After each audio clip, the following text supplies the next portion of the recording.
सप्ताहांत में ईरानी परमाणु प्रतिष्ठानों पर अमेरिकी हमलों के बाद विश्व की चिंता का विषय यह है कि ईरान के पास 400 किलोग्राम से अधिक यूरेनियम कहाँ है, जो 60% तक संवर्धित है, जो परमाणु बम बनाने के लिए आवश्यक स्तर से बहुत अधिक दूर नहीं है।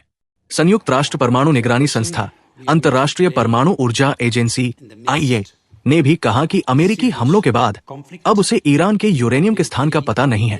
राष्ट्रपति डोनाल्ड ट्रंप ने कहा कि हमलों में लक्षित 3 सुविधाएं फोर्डो, नतांज और एस्फहान पूरी तरह से नष्ट हो गई। ईरान के यूरेनियम के स्थान पर वैश्विक प्रश्नचिन्ह के बीच अमेरिकी अधिकारियों ने स्वीकार किया है कि तेहरान के महत्वपूर्ण परमाणु घटक का भंडार अभी भी लापता है। जब अमेरिकी उपराष्ट्रपति JD वैंस से पूछा गया कि ईरान के पास मौजूद 400 किलोग्राम उच्च संवर्धित यूरेनियम का क्या हुआ, तो उन्होंने ABC न्यूज को दिए साक्षात्कार में कहा कि प्रशासन ईंधन के बारे में कुछ करने के लिए आने वाले हफ्तों में काम करेगा और ईरानियों के साथ बातचीत करेगा। अमेरिकी उपराष्ट्रपति JD वैंस ने रविवार को स्पष्ट रूप से स्वीकार किया कि यूरेनियम अभी भी ईरान के पास हो सकता है। ईरान द्वारा जवाबी कार्रवाई की संभावना पर वैंस ने जोर देकर कहा कि अमेरिका भारी बल के साथ जवाब देगा।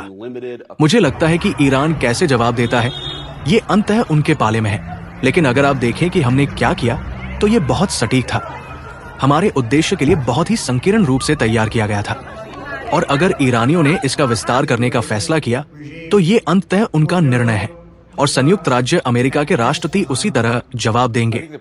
ABC न्यूज ने वैंस के हवाले से कहा।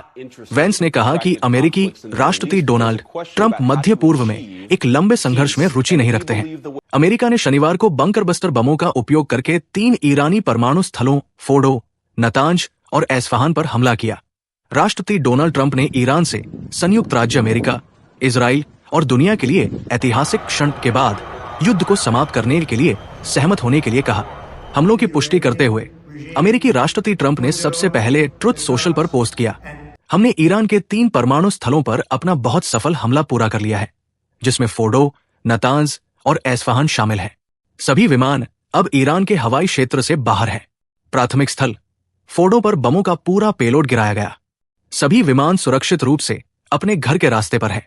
हमारे महान अमेरिकी योद्धाओं को बधाई। दुनिया में कोई दूसरी सेना नहीं है जो ऐसा कर सकती थी। अब शांति का समय है। इस मामले पर आपका ध्यान देने के लिए धन्यवाद।